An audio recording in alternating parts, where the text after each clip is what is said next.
दिनै बिथांमोननि कलेजनि 13थि कलेज उइक बेजोंनो सोमोन्दो लाखिनानै बिथांमोना बोसोरफ्रामबो दोहौ फेस्टिभेल बेखौ लाफानाय जायो।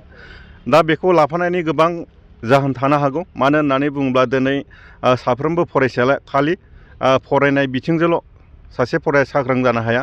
दिनैनि दिनाव फरायनायजों लोगोसे खेला गेलेनाय, थुनलाइयारि बायदि बिथिङाव दिनै साफ्रोमबो फरायसुलिया सांग्रां जानो गोनांथि दंसै। मानो होननानै बुङोब्ला बेयो गंसे आर्ट कलेज।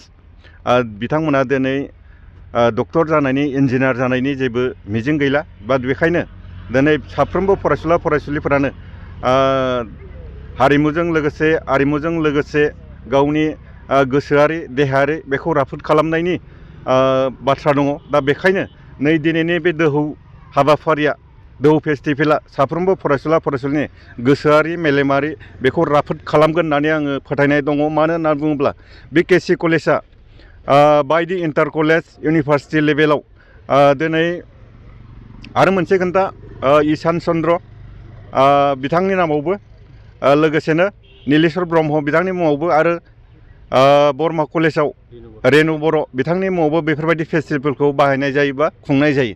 बेफोर फेस्टिभेलफोराव आं नुदों जोंनि कलेजनिफ्राय बा नैबे केसि कलेजनिफ्राय बायदि बिथिङाव बायदि हाबाफारियाव बादायलायनानै गोबां बान्था मोनबानाय नुनो मोनदों। दा बेखायनो आं मिथिनायाव बेफोरबायदि हाबाफारिखौ नैबे केसि कलेजआनो लाग्रोदों होननानै मिथिदों।